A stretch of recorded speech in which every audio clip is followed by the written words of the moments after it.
जनवरी 2026। Iran की सड़कों पर एक जंग चल रही है।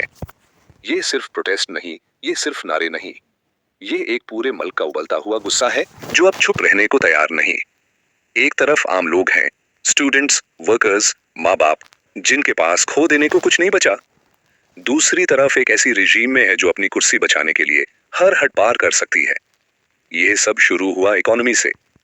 रियाल की वैल्यू गिरी, महंगाई बढ़ी, रोजमर्रा की जिंदगी मुश्किल होती चली गई। लेकिन जो गुस्सा पैसे से शुरू हुआ था वो अब बदल चुका है। अब ये रोती की नहीं, आजादी की लड़ाई बन चुकी है। मार्क बार डिक्टेटर, ये सिर्फ एक स्लोगन नहीं, ये एक चैलेंज है। तेहरान से कुर्दिस्तान तक सड़कों पर एक ही आवाज गूंज रही है। लोग लायन एंड सन का झंडा लहराते हुए चिल्लाते हैं, जन, जिंदगी, आजादी। औरत, जिंदगी, आजादी। लेकिन जब आवाज ज्यादा तेज हो जाती है तो रिजीम का जवाब खामोशी नहीं होता। सिक्योरिटी फोर्सेस डिप्लॉय होती हैं, IRGC और बसेज सड़कों पर आ जाते हैं। शहर शहर टेंशन, हर गली में दार। हॉस्पिटल्स पर प्रेशर बढ़ता जा रहा है। रिपोर्ट्स आ रही हैं, लेकिन सच क्लियर नहीं। नंबर्स को लेकर कंफ्यूजन है, अफवाहें हैं, और सबसे बड़ी बात, पूरा मुल्क डिजिटल अंधेरे में चला गया है। Internet band. ईरान दुनिया से कट हो चुका है। सिर्फ कुछ लीक्ड वीडियोस, कुछ आवाजें, कुछ तस्वीरें जो छुप छुप कर बाहर आ रही हैं। इन्हीं क्लिप्स में खून भी है, चीखें भी, और साथ ही उम्मीद की चिंगारी भी। और फिर ग्लोबल पॉलिटिक्स एंट्री लेती है। अमेरिका से एक स्टेटमेंट आता है, लॉक्ड एंड लोडेड।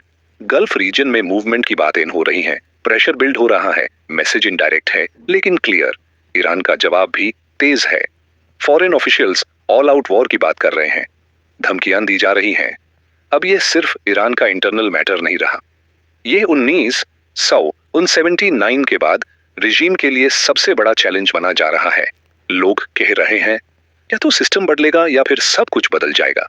लेकिन सबसे बड़ा सवाल अभी भी जिंदा है, कितना और खून बहेंगे? क्या अमेरिका सच में एक्शन लेगा या सिर्फ बयान देता रहेगा? ये मूवमेंट एक रेवोल्यूशन बनेगा या हिस्ट्री का एक और दर्दनाक चैप्टर? ईरान के लोग, शायद आज आप अकेले लग रहे हो, लेकिन आपकी आवाज दुनिया तक पहुंच चुकी है। दुनिया देख रही है, दुनिया सुन रही है। ये कहानी यहीं खत्म नहीं होती।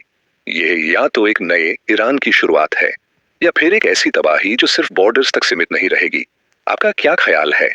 कमेंट्स में लिखो और सब्सक्राइब जरूर करना, क्योंकि सच जितना भी दबाया जाए छुप नहीं सकता।